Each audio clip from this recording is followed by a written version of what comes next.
From California, Mr. McClintock, for 5 minutes. Mr. Speaker, today I've introduced a bill to name the United States Post Office in Granite Bay, California, in honor of United States Marine Corps Private First Class Victor Dew. This young man was only 20 years old when he left his family and friends in late September of 2010 for Helmand Province, Afghanistan. Just 3 weeks later, on October 13th, Private Dew was killed in action when his convoy was ambushed. Victor grew up dreaming of becoming a Marine. He loved military history. He was fully aware of the mortal dangers he would face. Yet when he was offered a posting to a ceremonial position stateside, he turned it down. He believed his duty and destiny was to keep the fight away from our shores, away from his family and his country, and so he chose combat even when he had been offered safe and honorable service at home. What did he sacrifice? To give our country a little more security and to give another country a fleeting chance at redemption? He had everything in the world to live for. He was engaged to be married to a devoted young lady named Courtney Gold. Courtney said, "We had life in the grasp of our hands, and we were ready to take on the world." And they would have. She'd already picked out her wedding dress. There's a picture of her wearing that dress.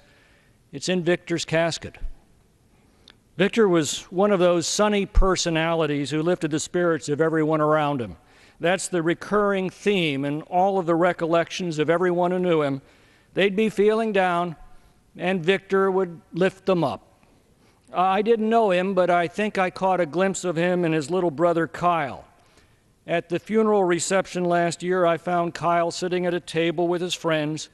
When I went to offer my condolences, one of his friends said, "You know, we came to cheer him up, and instead he's cheering us up." Victor lives on in the lives of those he touched, and he touched quite a few. He's remembered in his community as a faithful friend and an inspiring teacher. Before he enlisted, he'd already become a popular martial arts instructor at a local dojo. Some of his students, some of them a lot older than he, came to his service that day. It's now been over a year since he returned to Granite Bay. In that year, he would have celebrated his 21st birthday. He would have returned safely home with his unit. He would have been married, and as Courtney said, he would have taken on the world. Instead, he rests in an honored grave. His family does what every Gold Star family does. They cope with their grief with a mixture of fond memories and faith, but most of all, of pride for the life of their son. There are many graves in that cemetery, etched with lifetimes much longer than the 20 years recorded on Victor's. But none of them comes close to his, in this most important respect, what they did with those years.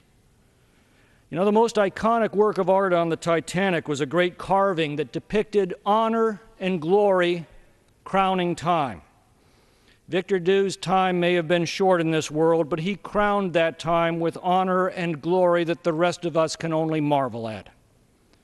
Every morning since he was 12 years old, Victor Dew awoke under a Marine Corps banner over his bed, emblazoned with the words, "Semper Fidelis." In his life, we can see the full measure of those words. You know, every day in this majestic capital, we walk in the footsteps of the giants of our nation's history. The oratory of Henry Clay and Daniel Webster still echoes through these halls. At arm's reach of where I stand right now, once spoke Franklin Roosevelt and Ronald Reagan, Douglas MacArthur and Winston Churchill.